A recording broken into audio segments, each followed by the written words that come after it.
Dari yang kita bisa ketahui bahwa Cina adalah negara pertama yang menemukan teh di dunia. Dan awalnya teh ini digunakan oleh warga setempat untuk membuat orang tetap terjaga. Dan dilansir dari cinatravel.com, pertama kali secara tidak sengaja teh hijau yang terjatuh ke cangkir panas milik Kaisar Cina, Shennong, dan sang kaisar memutuskan untuk meminumnya dan dia menyukainya. Bagaimana teh masuk ke sini? Berdasarkan sektor perekonomian yang cukup berpengaruh di Indonesia, yaitu banyaknya perkebunan teh di Indonesia. Berdasarkan sejarah yang dicatat, tanaman ini memiliki sejarah yang panjang di negara ini. Mulai dari masuk tanaman teh Camellia sinensis yang berupa biji dari Jepang ke Indonesia pada tahun 1648 silam. Teh dibawa ke Batavia oleh Andreas Schleyer, seorang yang cukup berpengaruh di VOC dan berkebangsaan Jerman. Unsur pembuatan teh. Pertama, daun teh yang menjadi peran utama terciptanya teh. Yang kedua, ada air panas yang mengeluarkan aroma serta rasa dan warna teh.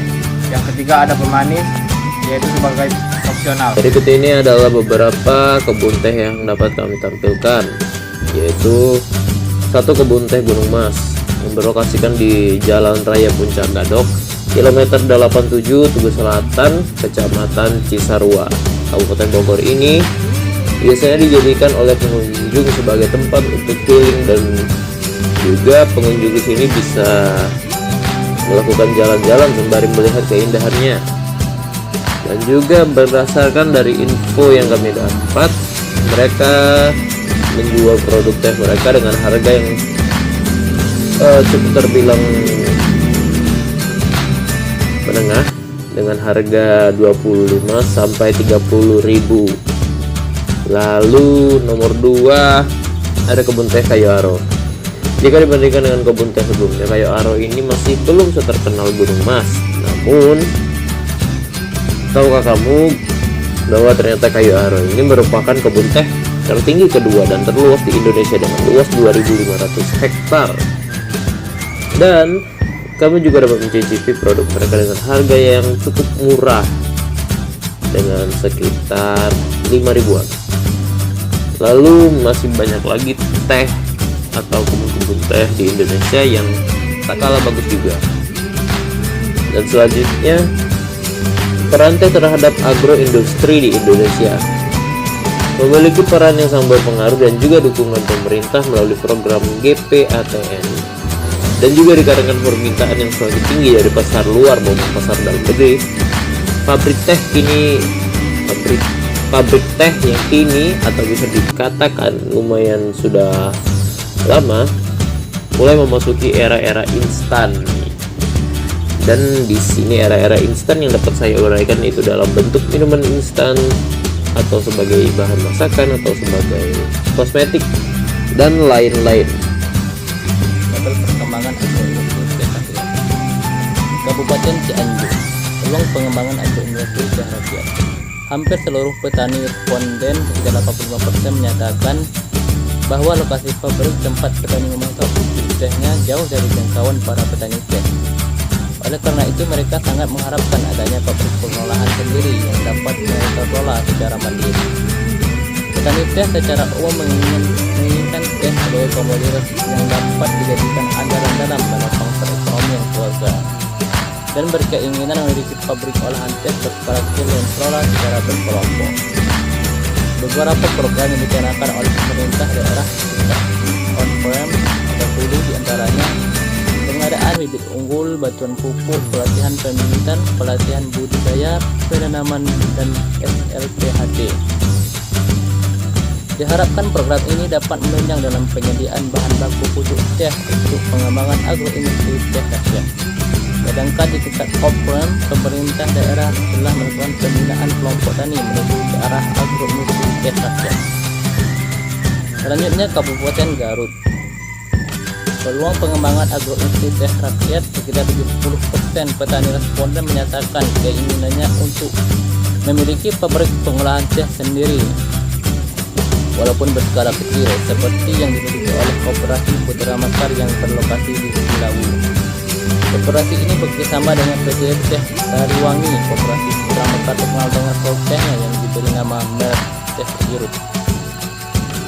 Petani teh di Kecamatan Cisurupan memiliki tingkat suara yang cukup besar bagus. Ini terlihat dari berlakunya petani yang membangun jalan produksi dengan dana dan tenaga kerja dari para petani itu sendiri.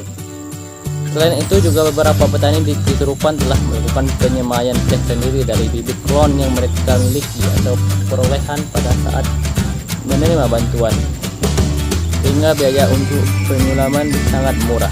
Kecamatan Cisurupan telah memperoleh dana pembangunan pabrik pengolahan teh yang juga telah selesai dibangun, namun belum beroperasi terkait masih dalam beberapa persiapan seperti mesin, tenaga ahli dalam pengolahan dan lainnya. Dan selain tabel di atas, terdapat juga beberapa peluang yang dapat menunjang pengembangan agroindustri teh rakyat, yaitu yang pertama adanya program GPATN atau Gerakan Penyelamatan Agribisnis Teh Nasional yang dimulai pada April 2014. Yang kedua, meningkatnya volume ekspor teh Indonesia. Yang ketiga, banyaknya permintaan produk teh sebagai bahan baku olahan teh maupun teh olahan yang diperlukan pabrikan dalam negeri. Hal ini terlihat dari selalu terjualnya pucuk teh yang dihasilkan petani walaupun kualitas pucuk tidak memenuhi persyaratan yang baik, karena pada umumnya pemetikan dilakukan petani dengan secara arif, dan juga banyaknya permintaan pasar terhadap teh olahan hasil agroindustri teh rakyat sekitar 10-20%, yang berkelas kurang baik untuk pasar tradisional. Perkebunan teh rakyat dapat menyerap banyak tenaga kerja, dapat digunakan untuk mengurangi pengangguran mulai dari hulu sampai ke hilir. Yang kelima, peningkatan konsumsi teh dalam negeri, yaitu 340 gram per kapita atau per tahun, sementara India 660 gram per kapita per tahun. Yang keenam, pengembangan industri hilir teh berupa instansi untuk makanan, minuman, farmasi, dan kosmetik. Dengan ini diharapkan melalui agroindustri teh rakyat, maka diharapkan dapat memperbaiki kondisi perkebunan teh dan dapat membantu meningkatkan kualitas sumber daya manusia dan menyerap tenaga kerja lebih. Dengan staf di PT Teh Sariwangi 2014 mendapat informasi untuk mengembangkan agroindustri teh rakyat. Dia mengatakan peluang pasar 47.000 ton telah kering per tahun, tetapi PT Teh Sariwangi hanya mampu menyediakan untuk pasar sebesar 7.000 ton teh per tahun. Oleh karena itu, PT Teh Sariwangi membutuhkan kemitraan dengan petani, yaitu dalam bentuk teh hijau kering-kering. Bahkan dia juga menyatakan kalau petani memerlukan bensin olah yang kecil hanya untuk mengolah pucuk teh, yaitu mesin yang bisa menampung 1 ton pucuk basah berharinya. Adapun kendala yang dihadapi dari hasil temuan di lapangan, dapat diketahui beberapa kendala yang dihadapi dalam usaha mengembangkan agroindustri teh rakyat, yaitu 1. Dinamika kelompok tani belum berjalan dengan baik. 2. Kesadaran petani untuk berkelompok masih kurang. Dan 3. Ketergantungan petani terhadap bantuan pemerintah masih cukup tinggi. Yang keempat, masih kurangnya tenaga penyuluh di bidang perkebunan. Yang kelima, pembinaan yang telah dilakukan pemerintah sifatnya belum kontinu dan bersifat kurang sistematik. 6. Materi pembinaan yang diberikan kepada petani dilakukan kurang terintegrasi dan terkoordinasi mulai dari hulu sampai ke hilir. Dan yang ketujuh, belum adanya keterbukaan informasi dalam tekanan.